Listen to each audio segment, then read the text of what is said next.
মানব ইতিহাসে কিছু ঘটনা আছে যা শুধু ইতিহাস নয়, বরং বিশ্বাস, ত্যাগ এবং আল্লাহর প্রতি নিঃস্বার্থ ভালোবাসার প্রতীক। কুরবানির ইতিহাস ঠিক তেমনই একটি ঘটনা। প্রতি বছর ঈদুল আজহায় সারা বিশ্বের মুসলমানরা পশু কুরবানি করেন। কিন্তু অনেকেই জানেন না এই কুরবানির সূচনা কোথা থেকে হয়েছিল এবং এর পেছনে কি গভীর শিক্ষা লুকিয়ে আছে। আজ আমরা জানব সেই হৃদয়স্পর্শী ইতিহাস।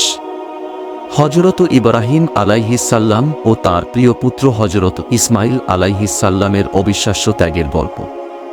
হযরত ইব্রাহিম আলাইহিসসাল্লাম ছিলেন আল্লাহর প্রিয় নবীদের একজন। তাকে বলা হয় খলিলুল্লাহ, অর্থাৎ আল্লাহর বন্ধু। তিনি ছোটবেলা থেকেই সত্যের অনুসন্ধান করতেন। যখন তার চারপাশের মানুষ মূর্তি পূজা করত, তখন তিনি বুঝতে পারলেন পাথর বা কাঠের তৈরি মূর্তি কখনো মানুষকে সাহায্য করতে পারে না। তিনি এক আল্লাহর ইবাদত শুরু করলেন। কিন্তু তার এই সত্যবাদী আহ্বান মানুষ সহজে গ্রহণ করল না। রাজা নমরুদ তার বিরুদ্ধে দাঁড়াল। এমনকি তাকে জীবন্ত আগুনে নিক্ষেপ করা হয়েছিল। কিন্তু আল্লাহ সেই আগুনকে ঠান্ডা করে দিলেন। এই ঘটনার পর ইব্রাহিম আলাইহিসসালাম আরও দৃঢ়ভাবে আল্লাহর পথে চলতে লাগলেন। তিনি জানতেন যে আল্লাহর উপর ভরসা করে আল্লাহ কখনো তাকে একা ছেড়ে দেন না। হযরত ইব্রাহিম আলাইহিসসালাম বয়সে অনেক বৃদ্ধ হয়ে গিয়েছিলেন, কিন্তু তার কোনো সন্তান ছিল না। তিনি সবসময় আল্লাহর কাছে দোয়া করতেন, হে আমার রব, আমাকে একটি নেক সন্তান দান করুন। দীর্ঘ প্রতীক্ষার পর আল্লাহ তাঁর দোয়া কবুল করলেন। তার ঘরে জন্ম নিল এক সুন্দর পুত্র সন্তান, হযরত ইসমাইল আলাইহিসসালাম। এই সন্তান ছিল তার জীবনের সবচেয়ে প্রিয় জিনিস। বৃদ্ধ বয়সে পাওয়া সন্তানকে তিনি অত্যন্ত ভালোবাসতেন। ছোট্ট ইসমাইলকে কোলে নিয়ে তিনি আনন্দে কেঁদে ফেলতেন। কিন্তু আল্লাহ যখন কাউকে ভালোবাসেন তখন তাকে পরীক্ষা করেন। একদিন আল্লাহর নির্দেশ এলো ইব্রাহিম আলাইহিসসালাম যেন তাঁর স্ত্রী হাজেরা আলাইহিসসালাম এবং শিশু ইসমাইলকে মানবহীন মরুভূমিতে রেখে আসেন। আজ যেখানে পবিত্র মক্কা নগরী, তখন সেখানে ছিল শুধু উত্তপ্ত বালু আর পাহাড়। না ছিল পানি, না ছিল কোনো গাছপালা। ইব্রাহিম আলাইহিসসালাম আল্লাহর আদেশ পালন করলেন। তিনি স্ত্রী ও সন্তানকে সেখানে রেখে ফিরে যেতে লাগলেন। হাজেরা আলাইহিসসালাম বিস্মিত হয়ে বললেন, আপনি কি আমাদের এই নির্জন স্থানে একা রেখে যাচ্ছেন? ইব্রাহিম আলাইহিসসালাম কোনো উত্তর দিলেন না। তখন তিনি আবার জিজ্ঞেস করলেন, এটা কি আল্লাহর নির্দেশ? ইব্রাহিম আলাইহিসসালাম মাথা নেড়ে বললেন, হ্যাঁ। তখন হাজেরা আলাইহিসসালাম দৃঢ়কণ্ঠে বললেন, তাহলে আল্লাহ অবশ্যই আমাদের রক্ষা করবেন। এটাই ছিল প্রকৃত ঈমানের উদাহরণ। কিছুদিন পর খাবার ও পানি শেষ হয়ে গেল। ছোট্ট ইসমাইল তৃষ্ণায় কাঁদতে লাগলেন। মা হাজেরা আলাইহিসসালাম ছুটতে লাগলেন পানি খুঁজতে। তিনি সাফা ও মারওয়া পাহাড়ের মাঝে 7 বার দৌড়ালেন। ঠিক তখনই আল্লাহর রহমত নেমে এলো। ফেরেশতা জিবরাইল আলাইহিসসালাম তাঁর পায়ের আঘাতে মাটির নিচ থেকে পানি বের করে দিলেন। সেই পানির নাম জমজম।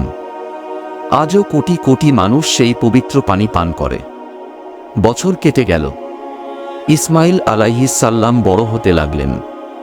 তিনি ছিলেন ভদ্র, বাধ্য ও আল্লাহভীরু সন্তান।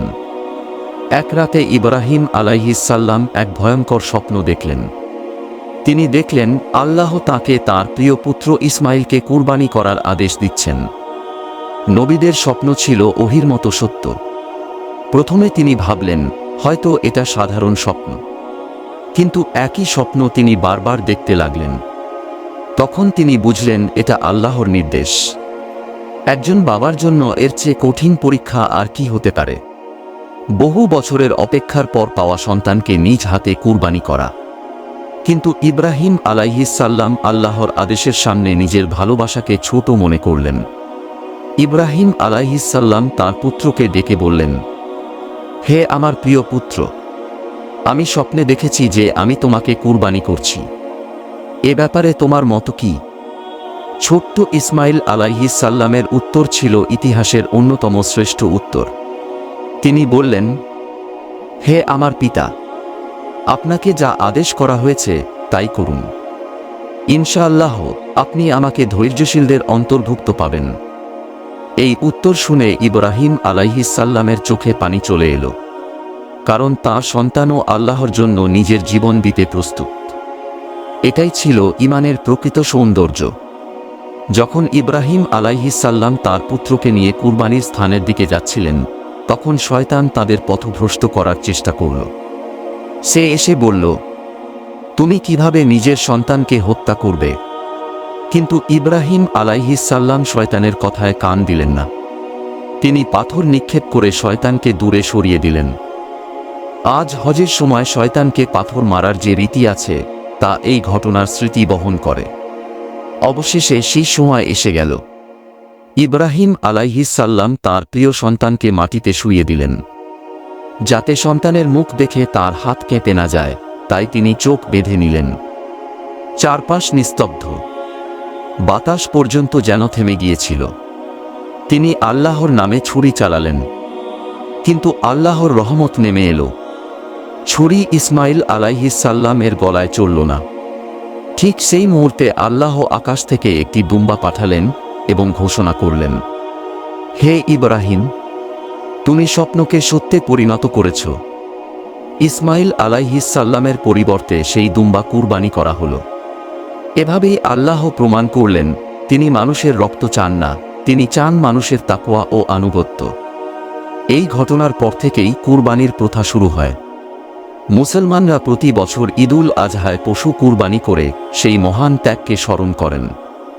কিন্তু কুরবানি শুধু পশু জবাইয়ের নাম নয়, এর প্রকৃত শিক্ষা হল এক আল্লাহর প্রতি পূর্ণ আনুগত্য।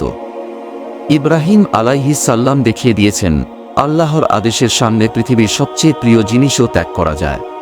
কুরবানি মানুষকে স্বার্থপরতা থেকে দূরে সরায়। এটি শেখায়, প্রয়োজনে নিজের প্রিয় জিনিসও আল্লাহর জন্য ছাড়তে হবে। হাজেরা আলাইহিস সাল্লাম, ইব্রাহিম আলাইহিস সাল্লাম এবং ইসমাইল আলাইহিস সাল্লাম তিনজনই কঠিন পরীক্ষায় ধৈর্য ধরেছিলেন। কুরবানির মাংস গরিবদের মাঝে বিতরণ করা হয়। এতে সমাজে ভালোবাসা ও সহমর্মিতা বৃদ্ধি পায়। এই মহান ঘটনার স্মরণে মুসলমানরা জিলহজ মাসের 10 তারিখ ঈদুল আজহা পালন করেন। এই দিন মানুষ নতুন পোশাক পরে, নামাজ আদায় করে এবং আল্লাহর সন্তুষ্টির জন্য পশু কুরবানি করে। কুরবানির সময় উচ্চারণ করা হয়, বিসমিল্লাহি আল্লাহু আকবার। এই বাক্য মানুষকে স্মরণ করিয়ে দেয়, সবকিছুই আল্লাহর জন্য। আজকের পৃথিবীতে মানুষ ধীরে ধীরে স্বার্থপর হয়ে যাচ্ছে। সবাই শুধু নিজের লাভের কথা ভাবছে। এমন সময় কুরবানি আমাদের শেখায় অহংকার ত্যাগ করতে, লোভ দূর করতে, গরিবদের সাহায্য করতে এবং আল্লাহর প্রতি আত্মসমর্পণ করতে। যদি মানুষের হৃদয়ে কুরবানির প্রকৃত শিক্ষা জেগে উঠত, তাহলে সমাজে হিংসা ও ঘৃণা অনেক কমে যেত। কুরবানির ইতিহাস শুধু একটি ধর্মীয় ঘটনা নয়, এটি ঈমান, ভালোবাসা এবং আত্মত্যাগের এক অনন্ত শিক্ষা। হযরত ইব্রাহিম আলাইহিস সাল্লাম তাঁর সবচেয়ে প্রিয় জিনিস আল্লাহর জন্য ত্যাগ করতে প্রস্তুত ছিলেন। হযরত ইসমাইল আলাইহিস সাল্লাম নিজের জীবন উৎসর্গ করতে দ্বিধা করেননি। হাজেরা আলাইহিস সাল্লাম কঠিন মরুভূমিতেও আল্লাহর উপর ভরসা হারাননি। যে হৃদয়ে সত্যিকারের ঈমান থাকে, সে কখনো আল্লাহর আদেশ অমান্য করে না। তাই কুরবানির সময় শুধু পশু জবাই করলেই হবে না, আমাদের মনের অহংকার, হিংসা, লোভ এবং পাপ প্রবৃত্তিকেও কুরবানি করতে হবে। তবেই কুরবানির প্রকৃত শিক্ষা আমাদের জীবনে বাস্তবায়িত হবে। এই ধরনের আরও ইসলামিক ভিডিও পেতে আমাদের চ্যানেলটি সাবস্ক্রাইব করুন।